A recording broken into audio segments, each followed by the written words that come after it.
예, 정견평론가 지금 뭐 비례 투표 같은 경우에는 내일 지나봐야 결과가 나올 정도로 수작업을 하니까 오래 걸릴 것 같습니다. 그거 내일 아침에 나오겠다고 했는데 그것도 실제로 처음 해보는 거니까 예. 이게 뭐 아침에 나올지 아니면 정오쯤 나올지 그것은 이제 두고 봐야 하는데 예. 어쨌든 47석을 놓고 비례대표 투표한 것을 정확하게 분류하고 확인하는 것까지 예. 본다면 아마 내일 정오 정도는 돼야 정확한 결과가 나오지 않겠나 이렇게 예상해 볼 수 있고요.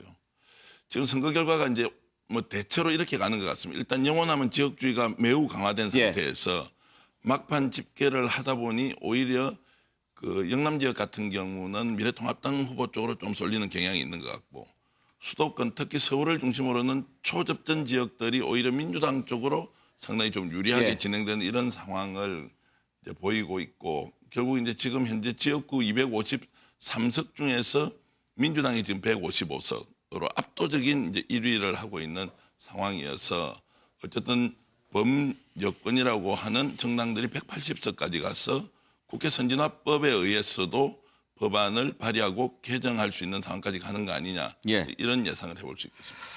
자, 민주당 승리 이유 여러 가지 좀 짚어봤는데요. 지금 이번 총선에서 눈여겨볼 만한 포인트들이 몇 가지가 있습니다.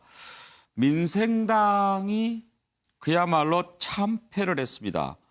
김태일 교수님, 지금 민생당 같은 경우에는 지역구는 물론이고 비례대표에서도 한 명도 안 나올 수 있다는 전망이 나옵니다. 근데 그분들이 다 국민의당에 모여있던 분들이 그렇죠. 중심이지 않습니까? 예. 그런데 이제 두 가지 요인이 이제 흔적도 없이 포말로 사라지게 만들었습니다. 하나는 이 중간 정당으로서 자기 정체성이 분명치 않아요. 이분들이 지역에 대한 강조, 그다음에 또 민주당과 친화력을 갖고 있다는 이런 선거 캠페인, 뭐 이런 것들이 그럼 저 당은 왜 존재해야 되는지에 대해서 국민들에게 설명을 할 수가 없는 거죠. 국민들이 당연히 뭐 표를 따로 민주당과 구별해서 줄 이유가 없지 않습니까? 뭐 그런 점이 하나 있고요. 두 번째는 그것을 수행해 가는 그 구성원들이 뭔가 새로움 또 어떤 인물의 새로움 뭐 이런 것들이 지금 제시되지 않았던 것 같아요. 그래서 예. 이번 선거를 통해서 결국은 거품으로 사라져 버렸는데 그것은 그 반대쪽도 마찬가지입니다. 국민의당, 민생당이 빠져나가고 또 국민의당 본진들이 이제 안철수 대표를 중심으로 모였는데 이분들은 다시 또 미래통합당 쪽으로 친화력을 만들고 자기 정체성을 제대로 형성을 하지 못했단 말이죠. 예. 그래서 이제 영향력이 지난번 국회에 비하면 뭐 보잘것없는 상황이 되어버렸습니다. 그래서 예. 제3정당이 앞으로 무엇을 해야 될 것인가 하는 점에 대해서 상당히 생각할 거리를 만들어주고 있습니다. 분명한 정체성을 정의하지 못하는 한 제3당 만들기가 쉽지 않겠다. 예. 반드시 뭐 제도적인 문제 탓만 아니다라는 생각을 해봅니다. 예. 정견평론가, 지금 정의당도 지역구에서 1위를 하고 있는 곳이 한 군데도 없을 정도로 아주 고전하고 있습니다. 이제 지금 그 고향의 이제 심상정 예. 의원이 어떻게 될지 마지막까지 이제 초접전 상황을 이제 이어가고 있으니까 결과는 봐야 할 것 같은데요. 역시 이제 민주당에 의존해서 소위 말하는 정책적 연합을 통해서 생존 방식을 모색했는데 그것으로는 한참 부족하다. 오히려 예. 민주당이 조국 정국 때 보여줬던 정의당의 좀 불명확한 태도 또는 인정 이제 이런 것들이 정의당으로서의 색깔을 상당 부분 잃어버리니까 사실 국민적 희망 또 양당 정치의 폐해 이런 것들을 좀 뒤에 업고 예. 뭔가 새로운 정치를 할 것이라는 기대를 가지면서 늘 정의당이 존재해왔고 지난 총선에서 특히 국민의당 같은 경우는 호남에서 압승을 했던 원인도 뭔가 새로운 정치 세력이 필요하다는 국민적 희망이 있었는데 결국 이제 지난 4년 동안 보여줬던 소수정당의 모습은 오히려 더 심한 기득권화 또는 더 기생화되는 이런 것 때문에 이번 선거에서는 국민들이 저당을 통해서 뭔가 새로운 희망을 걸기에는 어렵다라는 이제 준엄한 심판을 했다 예. 이렇게 볼 수 있을 겁니다. 최 의원님, 그 정의당 같은 경우에 이제 민주당에서 비례정당 할 때 같이 플랫폼 만들자는 제안도 하지 않았습니까? 네. 그렇지만 그래도 처음 준연동형 비례대표제 만들 때를 생각해 보면 정의당에 민주당이 좀 마음의 빚이 있을 것 같습니다. 어떻습니까? 사실이지요.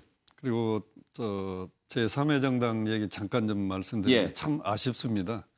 양당제로 이렇게 극한적으로 투쟁할 때 제3의 정당이 중간지대에서 참 합리적인 대안도 제시하고 하는 역할이 분명히 있거든요. 예. 그래서 저는 개인적으로 유승민, 안철수 이런 분들이 그런 어떤 그 역할을 좀 할 수 있는 정당으로 성장하기를 굉장히 바랬는데 예. 결국은 이렇게 다 흩어져 버리고 그게 깨져서 안 됐고요. 정의당의 경우도 이제 우리 연동형 비례대표제 처음에 협상을 할 때 사실은 아까 우리 어느 분이 말씀하셨지만 비례대표 더 수를 늘리면서 연동형 비례대표로 가야 되거든요. 예. 그래서 처음에는 225대 75로 했는데 이제 제1야당에서 전혀 대안을 제시하지 않고 나중에는 비례대표를 다 없애고 지역구만 273세인가로 그런 대안을 제시하다가 이제 협상하는 과정에서 또 이 정의당의 심상정 의원 같은 분 또 손학규 의원이 또 주장을 해가지고 예. 그 중에서 30명을 캡을 씌우자고 또 주장을 했다고 그래요. 나중에 들어보니까 우리 당에서는 뭐 20명 정도로 하자 그랬는데 만약 20명의 캡을 씌웠으면 이런 상황이 안 왔을 겁니다. 네. 그리고 통합당이나 민주당도 위성 비례정당을 만들 인센티브가 전혀 없어졌는데 예. 30명을 하다 보니까 아주 기형적인 이런 상황이 와서 굉장히 아쉽다. 제일 피해자는 정의당이다 예. 이런 생각이 듭니다. 예. 최준학 기자, 또 한 가지 짚어볼 부분이 비례정당 열린민주당의 부진입니다. 사실 처음에 열린민주당 만들어서 뭐 효자 정당 되겠다, 나중에 합당 얘기할 때만 해도 원내 교섭단체 얘기도 나왔는데, 물론 이제 결과가 아직 나오지는 않았습니다만 출구조사 결과라든지 현재 예측으로는 그렇게 기대했던 만큼 안 나올 것 같아요. 그렇죠? 지금 출구조사에 따라서는 일단은 3% 이상은 나올 것으로 예상이 되는데 일부 조사에서는 0석이라고 나오는 거 보니까 0석에서 3석으로 이렇게 지금 출구조사 결과로는 나왔다는 얘기는 3%가 안 될 수도 있다라는 가능성이 좀 보이고 있는 것 같고요. 근데 지금 개표 상황으로 봤을 때는 아까 언뜻 보니까 5% 정도는 얻는 것 같아요. 예. 그러니까 예상으로 봤을 때는 8%에서 10% 이상까지도 뭐 얘기를 하면서 처음에는 8번 정도, 비례 8번 정도까지도 뭐 기대를 했던 것 같습니다. 그래서 4번에 김의겸 전 청와대 대변인까지는 뭐 그야말로 예. 당연히 되는 그런 분위기였었는데 일단은 그 더불어시민당하고 더불어민주당 같은 경우가 그 총선 전략으로 분명하게 선을 그었습니다. 저 열린민주당 같은 경우는 우리의 위성 정당이 아니다라는 것을 분명히 선을 그었고요. 예. 마지막에는 또 정봉주 전 의원과 손혜원 의원이 또 약간의 그 말실수라고도 일각에서는 얘기를 하고 있는데 열린민주당하고 더불어민주당하고 상당히 각을 지면서 스스로 이제 저쪽 지지층을 더 강화시키는 계기가 되면서 그쪽으로 빼오지 못하는 그런 계기가 좀 됐던 것 같습니다. 예. 그래서 지금 전체적으로 봤을 때는 오히려 더불어시민당의 민주당 지지자들이 몰리게 되고 오히려 열린민주당 쪽으로 투표를 하지 않는 그런 결과가 지금 보여지고 있는 것 같습니다. 예. 결과적으로 봤을 때는 지금 4번, 3번 이렇게 지금 예상이 되고 있는 것 같습니다. 현재 예상하는 의석수를 지금 보고 계신데요. 범민주 176석인데 아마 이 176석에도 열린민주당이 포함이 된 의석수가 아닌가 싶습니다. 그러면 최 의원님, 네. 유시민 이사장이 기대했다는 180석에 근접한 그런 의석이 나오는데 만약에 180석 발언이 없었다면 더 나올 수도 있었을까요? 그 180석 얘기에 저희들은 굉장히 긴장을 많이 했습니다. 예. 선거 때는 항상 이게 겸손해야 되는데 그 오만함으로 비춰서 견제를 하고자 하는 그런 집중적인 투표가 더 이루어질 수도 있다 이런 걱정을 많이 했는데 뭐 그분이 무슨 근거로 저런 이제 예상을 하셨는지 모르지만 결과는 뭐 비슷하게 나오는 것 같습니다. 김태일 교수님, 180석 발언이 도움이 됐을까요? 마이너스가 됐을까요? 도움이 되진 않았으리라 봅니다. 예. 근데 뭐 큰 마이너스도 사실은 되지 않았다고 보는 게요. 이미 지금이면 거의 다 마음 정하고 있는 상황이었던 것 같아요. 예. 그래서 마지막에 뭐 양측이 막말 때문에 서로 이제 지지도가 뭐 출렁거리고 했다라고 하는 건데 당사자들은 그렇게 느끼겠지만 뭐 그것이 가지는 영향 그래 크지 않았으리라고 저는 생각을 합니다. 예. 어차피 국민들의 마음은 그때부터 거의 정해져 있었다 이렇게 봐야 되겠죠. 네, 철저하게 진영과 이제 정당 투표적 경향을 보였기 때문에 예. 예, 좀 전에 말씀 나누셨던 그 열린민주당의 부진이라고 하는 것도 네. 뭐 그런 측면에서 유권자들이 아주 냉정하게 그리고 정확하게 상황을 파악하고 있다고 하는 것을 보여주는 것이죠. 국민의당은 이번에 상당히 모험을 하지 않았습니까? 지역구를 한 명도 내지 않고 비례에만 후보를 냈는데 기대했던 만큼은 안 나온 것 같이 보이죠, 현재까지는? 가령 말이죠. 예. 안철수 대표가 귀국해서 예. 민생당에 참여했던 분들 또 기타 여러 제3세력들을 규합해서 뭔가 존재감을 크게 좀 만들고 지역구에도 대표를 내고 뭐 이렇게 한번 했으면 예. 어땠을까 하는 생각을 합니다. 근데 예. 안철수 대표의 전략은 미래통합당에 기대어서 뭐 조금 독하게 얘기하면 좀 기생하면서 뭔가 저 근거를 마련해보자 하는 이런 전략이 아니었습니까? 예. 뭐 그런 전략은 국민들이 허락하지 않았던 것이라고 볼 수 왜 있죠. 규합이 안 됐을까요? 그쪽에서 보기에 안철수라고 하는 사람이 제3세력의 깃발을 들 만한 대표 주자로 인정하기가 좀 힘들지 않았을까요? 아니 지역은 미래통합당 찍고 네. 그다음 비례는 우리 달라. 뭐 그런 설명이 너무 그 이렇게 설득력이라고 할까 설명력을 갖고 있지 못하지 예. 않습니까? 뭐 그런 것의 실패, 전략적 실패라고 저는 생각을 합니다. 그런 부분이 상당히 아쉬운 면인데 네. 만약에 이제 안철수 대표가 미국에서 귀국했을 때 손학규 대표께서 좀 안철수를 끌어안고 그 자리를 안철수한테 맡아서 지역구 출마를 좀 했더라면 예. 이런 식의 양당 구도로 회귀는 하지 않았을까 그런 아쉬움이 좀 남아요. 예. 최중락 기자, 정치부 기자들은 마라톤 선거운동 어떻게 평가했습니까? 아실 겁니다. 지금 뭐 유행어 중에 하나였었죠. 왜 안철수 대표가 뛰는지 모르겠다. 뭐 이런 논란도 좀 있었습니다. 그리고 본인의 선거운동을 마라톤으로 하면서 본인의 진실성은 좀 보여줬다고 치더라도 선거운동에 있어서 본인의 노출과 그다음에 앞으로 정책 방향 이 부분에 대해서는 국민들에게 거의 전달하지 못했다. 전략적으로 봤을 때는 본인이 몸을 헌신해서까지 선거운동을 했지만 알아주는 사람은 없었다. 소외됐다. 그렇기 때문에 결과적으로 봤을 때에는 썩 성공하지 못한 선거운동이 아니었나 그런 생각이 좀 듭니다. 자, 각 당의 상황들을 좀 살펴봤는데요. 지금 총선 끝난 마당에 대선 이야기하는 것은 좀 이릅니다만 아무래도 이번 선거 결과에 따라서 또 대선 후보들의 움직임도 변화가 좀 있을 것 같고 지형에도 변화가 있을 것 같은데 그 부분 잠깐 좀 짚어볼까요? 김태일 교수님 어떤 변화가 예상됩니까?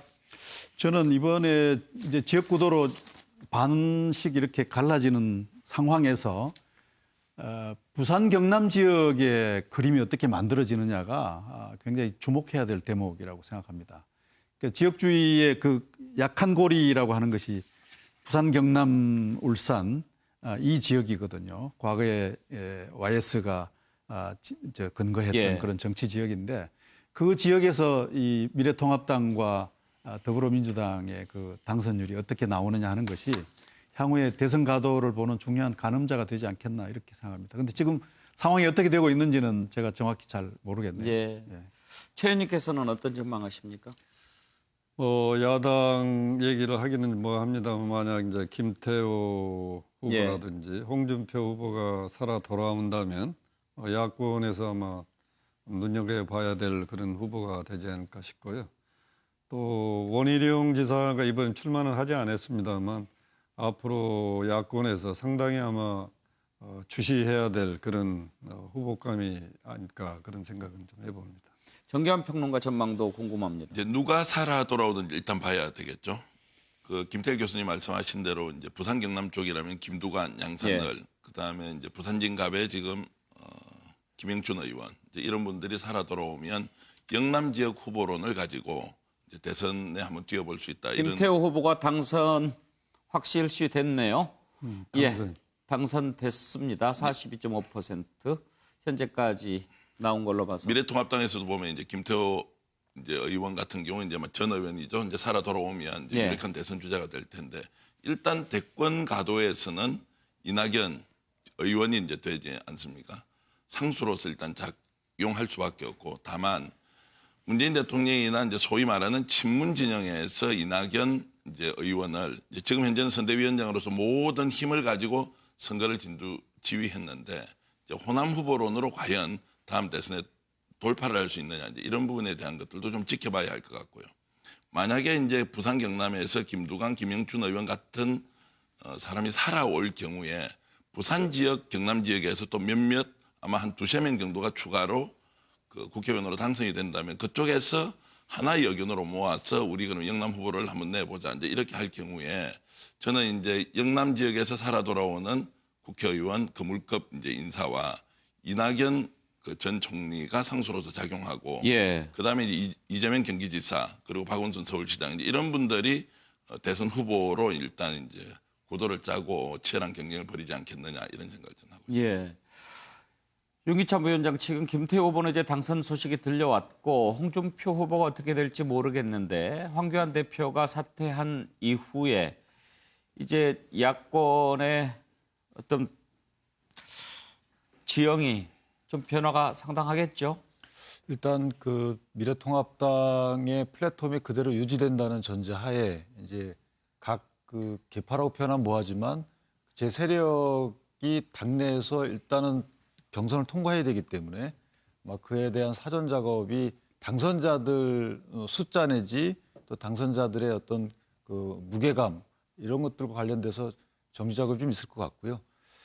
또한 금방 최 의원님 말씀하셨지만 또 새로운 인물들에 대한 이번 총선에 출마하지는 않지만 새로운 인물들에 대한 갈구도 없지 않아 있을 것 같아요. 예. 이번 총선이 뭐 누군 당선되고 누군 당선되지 않고 여기서 머물 게 아니고 등판한 선수 전체에 대한 아마 공동 책임론으로 일 가능성이 있어요. 예. 또 새로운 인물에 대한 국민적 기대가 좀 일 것 같아서 좀 복잡한 양상으로 발전하지 않을까 싶습니다. 유승민 의원의 입지는 어떻게 될 것 같습니까? 이번에 유승민계 당선자가 꽤 있나요?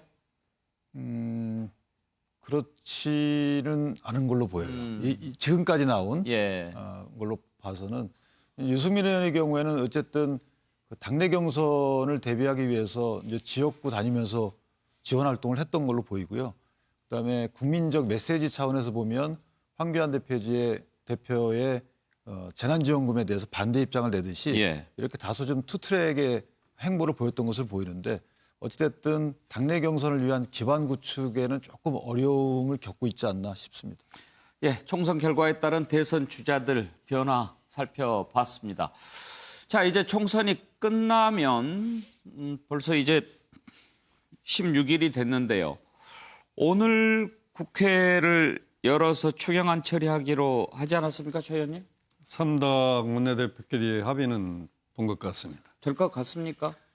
이제 합의는 봤는데 이제 선거 결과가 이렇게 나오면 또 협상에 여러 가지 또 장애 요인들이 발생했기 때문에 예. 시간이 좀 걸릴 텐데 지금은 뭐 국가적인 재난 사태이기 때문에 선거 승패를 떠나서 오직 20대 국회 마무리 작업을 잘 해야 된다고 생각하고 저는 개인적으로 당장 국회를 열어서 코로나 추경이라든지 재난 지원금 관련된 예. 부분을 하루빨리 다루는 게 우리의 의무다 이렇게 예. 생각이 됩니다. 그런데 이제 좀 비슷하면 몰라도 워낙 지금 결과대로 가면 압승을 했다면 그쪽에 상처를 좀 추스릴 시간도 필요할지도 모르겠습니다. 그렇게 여유를 부릴 지금 시기는 아닌 것 같습니다. 예. 코로나19의 위기의 그 정도가요. 저는 뭐 굉장히 상상을 초월할 수 있는 정도의 위기가 지금 다가오고 있거든요. 예. 그러니까 이거는 이것대로 우리가 추스려 가고 또 전국은 전국대로 해야지 전국의 그런 불확실성이 국가적인 위기를 수습하는데 장애연으로 작용하는 걸 국민이 용납하지 않으시리라고 이렇게 생각합니다. 윤기찬 부위원장은 오늘 혹시 처리 미래통합당 방침 어떻게 정할 것 같습니까? 뭐 제가 들은 바는 없고요. 예. 아마 그 약속을 했으면 아마 그거는 아마 여야 간에 합의를 했다면 예. 제가 확인을 못했지만 이전에 그 대통령 긴급재정 명령을 통해서라도 하자라고 예. 주장을 했기 때문에 그것을 미래통합당에서 당내 사정으로 반대할 아마 명분은 없지 않나. 다만 여당과 조율 과정에서 조금 며칠간의 여유를 두는 이런 수순은 있을 수 있어도 예. 여당이 추진하고자 하는데 미래통합당이 반대할 명분은 지금까지는 없을 것 같아요. 김태일 교수님, 아까 황교안 대표 기자회견 내용 이렇게 들어보니까 그런 부분까지 생각해서 말했을지는 모르겠습니다만 앞부분에 패배보다는 미래 쪽 얘기를 좀 더 많이 하더라고요. 그런 예. 점으로 보면 대승적인 차원에서 또 오늘 추경안 처리 동참할 것 같기도 하고요. 시급성, 적극성, 초정파성 뭐 이런 것들을 아마 중심에 놓고 고민해야 될 겁니다. 더 처절하게 왜 실패했는지에 대한 성찰도 필요하고요. 사실은 뭐 민주당의 역사는 더 처절한 것이었습니다. 예. 2004년도 열린우리당이 이제 탄핵 역풍으로 승리한 이후에 계속 패배를 하고 2016년에 와서야 비로소 총선에 승리합니다. 네. 10년 걸렸습니다. 예. 그 기간 동안에 내부에서 찢어지고 아프고 피 흘리고 하는 그런 처절한 자기 성찰의 과정을 겪어서야 비로소 거듭나고 국민들께 신뢰를 받았습니다. 이제 이 정도 아픔 가지고는 안 된다라고 하는 것이 국민의 말하자면 회초리가 미래통합당에 가해진 것이라고 본다면 더 처절하게 자기 성찰하는 과정을 겪어야 될 것이고 바로 그 시금석은 이 코로나 위기를 어떻게 극복할 것인가 하는 데서부터 시작되는 것이 아닌가 하는 생각입니다. 민주당에 지금 가장 필요한 것은 겸손, 동의하십니까? 예, 당연히 겸손하고 이거를 기쁨이라기보다 제가 모두에 말씀드렸듯이 두려운 마음으로 이 상황을 접해야 된다 예. 이렇게 생각을 합니다. 예. 그리고 추경에 대해서 한 가지만 더 말씀드리면 저는 당내에서도 추경이 뭐 2차냐 3차냐 이걸 따질 겨를이 없습니다. 사실은. 예. 규모가 10조냐 20조냐 논한다는 자체가 넌센스입니다. 그러니까 오히려 우리 민주당에서 통합당이 생각하는 추경의 방법이 뭐고 규모가 뭐냐 그대로 그냥 수용해서 빨리 통과시키는 것이 더 중요하다. 예. 저는 그렇게 생각이 됩니다. 다만 염려되는 것이요. 지금 사실 여야가 선거 과정에서 또 국민들의 의견도 대체로 보면 전 국민에게 다 주자라는 쪽으로 의견은 모아져 있다고 볼 수 있습니다. 그런데 일단 정부 안은 소득 하위계층 70%의 가구당 100만 원까지 지급하는 걸로 돼 있고 그걸 지금 제출했고 여야가 어느 정도 의견이 모아졌기 때문에 선거가 끝나면 전 국민에게 주는 쪽으로 이렇게 좀 의견을 모아서 수정안을 이렇게 처리할 것으로 예상하지 않았습니까? 그런데 네, 네. 지금 이런 선거 결과가 나왔고 그런 상황에서 과연 원활한 조율이 이루어질 수 있을까 하는 그런 걱정이 들거든요. 이런 선거 결과가 나왔기 때문에 더 민주당은 겸손한 입장에서 야당이 제시했던 그런 안을 적극적으로 수용할 필요가 있다. 저는 그렇게 생각을 합니다. 사실 뭐 원칙적으로 따지면 재정을 우리가 써야 되는데 재정의 투입이라는 것은 꼭 필요한 곳에 신속하고 충분하게 예. 제공해야 효과가 있는 거거든요. 네. 사실 이렇게 분산을 시키면 효과는 반감이 된 건 사실입니다. 그러나 이제 야당 대표께서 그런 제안도 하시고 했기 때문에 그거는 뭐 우리가 적극적으로 수용하면서 지금은 신속성이 더 중요하다. 그런 차원에서 좀 통과시켰으면 싶습니다. 최 의원께서는 개인적으로 전 국민에게 지급하는 것을 찬성하십니까? 아니면 지금 정부 안에 동의하십니까? 저는 개인적으로는 전 국민에 지급하는 것은 아직은 시기상조고 앞으로 다가올 위기의 국면을 생각하면 네. 실탄을 정말 아껴야 된다. 더 큰 위기가 올 수 있기 때문에 그런 생각입니다만 예. 또 뭐 정치권에서 또 여러 가지 논의 과정에서 전 국민한테 지급해야 된다. 이렇게 뭐 결정을 하면 그렇게 또 빨리 하는 게 시간적인 문제가 더 중요하다 이렇게 보여집니다. 예. 승리했지만 뭔가 좀 잘 다독거리고 또 배려하고 이런 모습을 보이면서 숙제들을 하나하나 좀 풀어가야 될 것 같습니다. 이낙연 후보 민주당 선대위원장으로서 직접 선거에 뛰었는데 당선 소감 발표하는 것도 일부러 실수하지 않으려고 그리고 또 조심스럽게 얘기하려고 준비한 글을 읽는 걸로 낮추는 모습을 좀 보여주더군요. 혹시 준비가 돼 있습니까? 예, 이낙연 당선자의 당선 소감 한번 들어보시죠. 막중한 책임을 온몸으로 느낍니다. 국민 여러분께서는 코로나19가 몰고 온 국가적 재난을 극복하고 세계적 위기에 대처할 책임을 정부 여당에 맡기셨습니다. 그런 국민의 명령을 받들어 집권 여당의 책임을 다하겠습니다. 부족한 저에게 국회의원의 일을 맡겨주신 종로 구민께 감사드립니다. 종로구 국회의원의 임무를 성심으로 수행하겠습니다. 저희 더불어민주당과 더불어시민당에 많은 의석을 주신 국민 여러분께 감사드립니다. 코로나19와 경제 위축이라는 국난의 조속한 극복에 혼신의 노력을 다하겠습니다. 다른 국정과제의 이행도 소홀히 하지 않겠습니다. 당원과 지지자 등 저와 저희 당의 승리를 위해 수고해 주신 모든 분께 감사드립니다. 기대에 부응하도록 매진하겠습니다. 최선을 다해 애쓰신 황교안 후보의 노고에 경의를 표합니다. 저와 저희 당을 지지하지 않으신 국민 여러분의 뜻도 헤아리며 일하겠습니다. 이상입니다.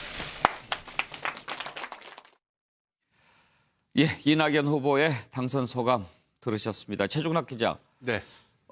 일부러 이렇게 준비한 것 외에는 다른 얘기를 하지 않는 그런 신중한 모습을 보이는군요.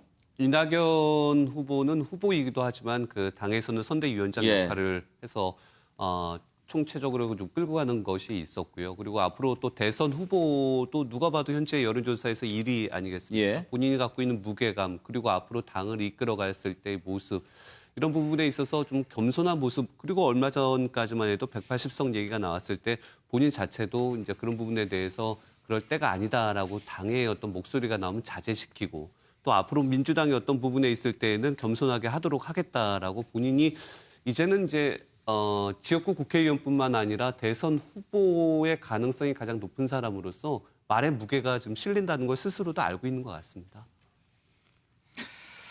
네. 이낙연 당선자의 당선 소감 그리고 또 최종락 기자의 평가 들어봤는데 지금 막 정진석 후보가 당선됐다는 소식이 들어왔네요. 정진석 후보가 연결이 돼 있습니까? 예. 연결이 되면 연결이 되면 알아보도록 하겠습니다. 자, 이 부분 한번 좀 짚어보죠. 이번에 비례대표 준연동형 비례대표제 처음으로 이제 도입이 됐는데요. 참 계산이 복잡하죠. 몇 퍼센트를 얻어야 몇 석을 얻는지 아무리 계산해봐도 잘 모르겠다는 분들이 많습니다. 처음 도입됐기도 했고 또 워낙 계산법도 복잡하기도 하고요. 자, 그 내용 한번 좀 살펴보겠습니다. 준비된 리포트 들어보시죠. 이번에 뽑는 국회의원 수는 300명으로 지역구 253명, 비례대표 47명으로 지난 20대 국회의원 선거와 같습니다. 하지만 비례대표 의석을 새로 도입한 준연동형 비례대표제 방식으로 나눠 갖게 된다는 점에서 차이가 있습니다. 원래 연동형 비례대표제란 정당 득표율에 따라 그 정당의 최종 의석수를 맞춰주겠다는 취지로 만들어졌습니다. 예를 들면 A정당의 정당 득표율이 40%였을 때 총 의석수 300석의 40%인 120석을 맞춰줘야 하는 겁니다. 그런데 A정당이 지역구에서 이미 100석을 확보했다면 120석에서 100석을 뺀 20석을 비례대표로 가져갈 수 있습니다. 하지만 비례 의석수를 무작정 늘릴 수는 없는 만큼 연동률을 50% 낮춰 A정당은 결국 10석을 가져가게 되는 겁니다. 이렇게 연동률을 낮춘 게 준연동형 제도로 47석 중 30석에 대해서만 적용하기로 했습니다. 이에 따라 비례대표 47석 가운데 30석은 준연동형 비례대표제로 배분하지만 나머지 17석은 과거와 같은 방식의 병립형으로 나눠 가지게 됩니다. 이 과정에서 정당 지지율이 3%를 넘지 못한 정당은 비례의석 배분에서 제외하고 의석 계산에서 소수점이 나오면 우선 반올림을 하고 배정한 뒤 의석수가 남았을 땐 다른 정당과 비교해 소수점 단위가 컸던 정당이 의석을 얻게 됩니다. 다만 지역구 의원 배출이 많은 양대 정당이 비례대표를 내지 않고 위성 정당을 만들면서 결과적으로 20대 총선과 의석 분배 결과에는 큰 차이가 없을 것으로 보입니다. MBN 뉴스 주진입니다. 네, 준연동형 비례대표제 설명 들으셨는데 이해가 되셨습니까? 들어도 잘 모르겠다는 분들이 많으신데요. 아무튼 이번에 준연동형 비례대표제 여러 가지 논란이 많았는데 아마 21대 국회에서 바뀌지 않을까 싶습니다. 아무튼 이번에는 그 결과에 따라서 의석들이 배분이 될 거고요. 자, 당선자 한 분 연결해 보겠습니다. 충남 공주 부여 청양 정진석 후보 당선 소식이 전해졌는데 한번 캠프를 연결해 보겠습니다. 정진석 후보. 네, 저는 지금 정진석 당선자와 함께 있습니다. 네, 우선 축하드립니다. 네, 고맙습니다. 네, 충청권 대표 주자로서 이번에 당선이 되셨는데 앞으로의 활동 계획 한 말씀 부탁드리겠습니다. 글쎄요, 충청의 다선 의원으로서 늘 충청이 이제 균형추 역할을 하고 상식에 기반한 시시비비를 가리는 그런 지역적인 특성이 있습니다. 그래서 우리 충청인들의 민의가 국정에 잘 반영되어서 국정을 생산적으로 영위해 나갈 수 있도록 노력을 하겠습니다. 그런 향도역을 앞으로 맡아야 되겠다는 그런 각오를 다지고 있습니다. 네, 통합당의 과정을 현재 여쭤보지 않을 수 없는데요. 지금 참패 요인은 어떤 것들이 있는지 한 말씀 부탁드릴게요. 글쎄요, 뭐 지금 당장 분석이 가능할지 모르겠습니다만 일단 민심의 회초리를 제1야당이 맞은 것은 분명한 것이고 어디서부터 우리가 뭘 고쳐야 될지를 정말 진지하게 성찰을 해서 새로 태어난다는 각오로 국민 앞에 다시 임해야 되지 않겠는가. 우리가 민심의 한복판에서 정말 낡아서 냄새가 나는 민의를 제대로 파악하지 못한 것이 아닌가 하는 그런 반성에서부터 출발해야 된다라고 생각을 합니다. 네, 당선 다시 한번 축하드립니다. 고맙습니다. 네, 지금까지 정진석 당선자와 함께했습니다. 예, 현장을 연결해서 정진석 당선자 소감 들었는데 윤기찬 부위원장, 지금 자유한국당 당선자들은 이렇게 당선돼서도 막 기뻐하고 이러는 모습 참 보기가 힘든 것 같아요. 아무래도 뭐 기쁜 마음이 좀 덜할 것도 예. 같고요. 또 뭐 설령 그런 마음이 조금 든다 하더라도 좀 자제를 예. 하겠죠. 그만큼 참패라고 표현할 정도의 의석 수준이기 때문에 향후에 또 당내 사정이 또 어떻게 변하고 발전할지에 예. 대한 관심도 이제 오선이 됐기 때문에 그렇죠. 당내 역학구도에 대해서 민감할 그런 선수거든요. 거기다가 또 대여 관계를 또 어떻게 맺을지 앞으로 또 대정부에 대한 관계 설정부터도 상당히 민심을 어떻게 파악할지부터 일단 결정한 다음에 그다음에 이제 대여 관계, 대정부 관계에 대한 또 논의도 해봐야 될 것 같아서 상당히 복잡한 마음을 갖고 계실 것 같습니다. 예. 정진석 의원은 사실 개인적으로는 선거 전에 여론조사 그리고 출구조사 몇 군데에서 다 지는 걸로 나와 있기 때문에 기쁨이 좀 남다를 것 같기도 합니다. 살아 돌아온 중진이 몇몇 안 된다고 봤을 때 정진석 의원도 향후 미래통합당에서 상당히 중책을 맡을 수 있겠군요. 뭐 당권과 이제 대권은 사실상 분리되는 그런 이제 시스템상 그렇지 않지만 어쨌든 그런 식의 논의가 있었기 때문에 일단 당권과 대권이 분리된다면 또 충청권에서 다선이라서요. 상당한 의미가 있는 당권 주자 중에 하나로 자리매김하지 않을까 싶습니다. 김태일 교수님, 사실 이번에 수도권에서 우리가 관심을 갖고 지켜봤던 게 종로 황교안 후보, 그리고 동작의 나경원 후보, 광진을의 오세훈 후보 이런 사람들이 다 대선 후보급이었기 때문에 대선 주자들이었으니까 관심을 좀 더 갖지 않았습니까? 현재까지로는 다 좀 어려워요. 네. 예, 앞으로 이제 미래통합당이 어떻게 해야 될 것인가 하는 데 대한 함의와도 연결되는데요. 예, 자신들을 지지해 준 그 영남 지역 기반을 넘어서는 노력이 필요합니다. 그래서 예. 좀 전에 저 인터뷰했던 정진석 의원 같은 분의 그 존재감이 굉장히 좀 커질 거라고 저는 생각합니다. 예. 근데 사실은 그 영남 정당을 넘어서기는 쉬운 일은 또 아닙니다. 현실적으로. 예. 그래서 아마 어려운 숙제를 알면서도 과연 잘 해낼지 하는 것이 미래통합당의 관건이라고 생각하고요. 민주당의 경우는요. 예. 이제 아까 우리 이낙연 후보께서 아주 예. 신중한 모습을 또 보여주셨지 않습니까? 그런데 걱정스러운 대목은요. 저 후보이기도 하고 잠재적 대선 주자의 성정이 아니라 실제로 구조입니다. 여당이 21대 국회에서는 정치력을 발휘하고 그래서 통합성을 좀 더 20대 국회보다는 많이 만들어 가려면 청와대로부터 좀 자유로워져야 됩니다. 이게 국회에서 싸움박질하는 거는 청와대 아젠다를 가지고 하는 것입니다. 각기 자기 정당인들이 가지고 있는 아젠다만 가지고 한다면 훨씬 많이 타협하고 공존할 수 있습니다. 그래서 이낙연이라는 정치인이 과연 그런 것을 잘 해낼 수 있을 것인지가 지금부터 시험되어야 됩니다. 이낙연 의원의 그 성정이나 뭐 교양이나 이런 것과는 별개의 것으로 대단히 중요한 대목이라고 저는 생각을 합니다. 정진석 의원 그 말씀 들으니까 제가 국회에서 지켜본 생각이 좀 나는 게 있어서 말씀드리면요.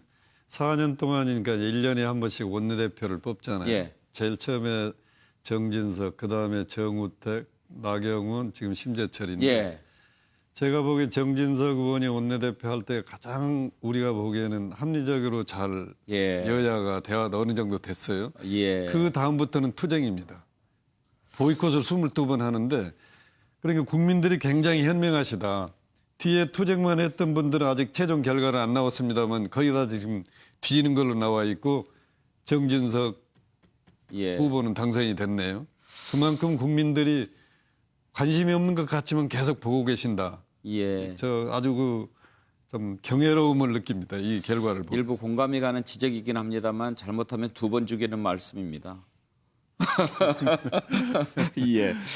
정재환 평론가,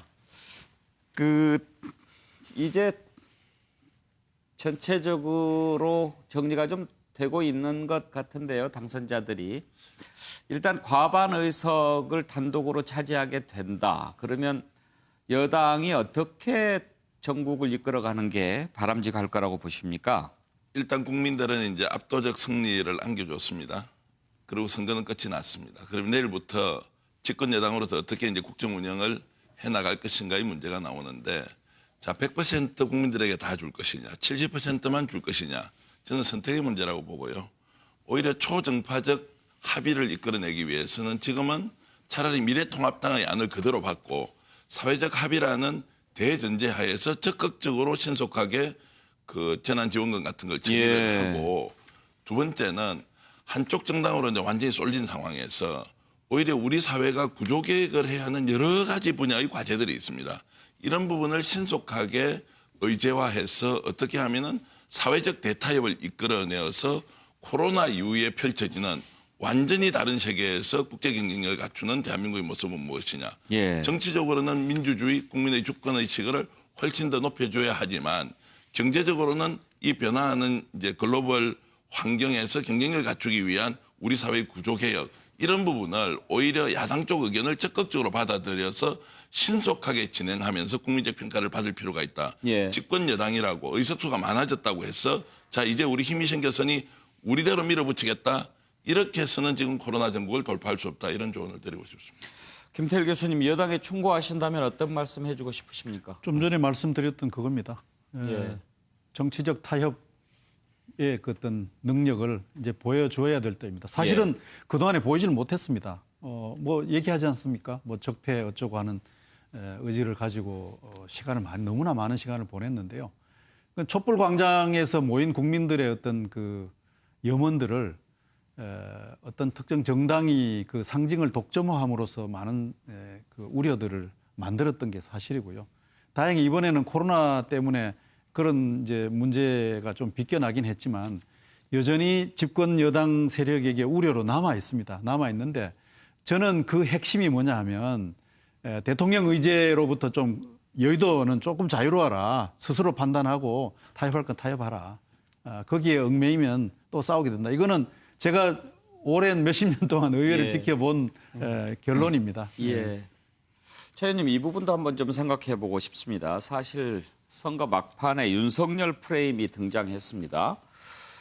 어떻게 보면 미래통합당이 조국을 다시 끌어올리기 위해서 전면에 윤석열 프레임을 가지고 왔을 수도 있지만 실제로 또 더불어시민당과 함께 제2의 위성정당이라고 자칭하는 열린민주당인가요? 네. 예, 열린민주당은 노골적으로 이제 그 공수처, 조국, 윤석열 이런 이야기를 했으니까요. 지금 이제 과반 의석 차지하면서 공수처 설치 빨라지고 또 윤석열도 압박하고 이럴 것이다. 그런 얘기 나오는데 어떻게 보십니까? 선거 과정에서 열린민주당이 자기들 존재감을 과시하기 위해서 막 그런 얘기 많이 한 것 같고요. 저희 당내에서는 뭐 윤석열 얘기가 거의 나온 적이 없습니다. 네. 선거 도중에. 그런데 언론에서 그렇게 자주 비추는데 그거는 열린민주당이 그런 프레임을 걸었다 저는 그렇게 보여지고요. 우리 김태일 교수님 말씀이 굉장히 정확한 지적이신 것 같습니다. 원래 문재인 대통령도 대통령 당선될 때 제일 처음에 하신 말씀이 이건 민주당 정부다. 문재인 정부라기보다는 그렇게 얘기를 하셨는데 그 이후에 지난 한 3년 동안 거의 이제 청와대 주도로 모든 전국이 흘러간 면이 없잖아 있어서요. 앞으로는 좀 당 중심의 정책 정당으로서 갈 수 있도록 정립을 해야 되리라고 생각이 들고요. 근데 그 민주당의 이제 이렇게 새로 구성된 국회에서 그 국회 운영 행태를 볼 수 있는 기준점은 저는 공수처장 추천 문제라고 봐요. 네. 그래서 지금 이제 사실 따지고 보면 과반수 의석을 차지하고 그다음에 또 여권의 또 다른 그 원내 교섭단체를 구성하게 되면 공수처장 추천을 할 때 여당 측에서 2명, 야당 측에서 2명 이렇게 되거든요. 예. 근데 그 야당 측에서 1명이 이제 새로운 원내 교섭단체를 구성하는 측에서 하게 되면 사실은 7분의 6 이상 찬성으로 공수처장을 추천하게 된단 말입니다. 그럼 야당이 어떤 원하지 않는 인물을 제어할 수 있는 방법이 없어요. 그래서 여기서 협치를 할 생각이 있는지 여부를 야당 입장에서는 알 수 있는 기회다. 그래서 이번에 공수처장 추천 문제와 관련돼서 국민들이 아마 유심히 볼 것이다. 저는 이렇게 생각합니다. 이 선거 결과가 최종 어떻게 될지 모르겠습니다만 이제 원내 교섭단체가 되기 위해서는 20명의 국회의원이 필요하잖아요. 예. 그런데 지금 보면 20명 된 정당이 없습니다. 2당을 예. 제외하고는.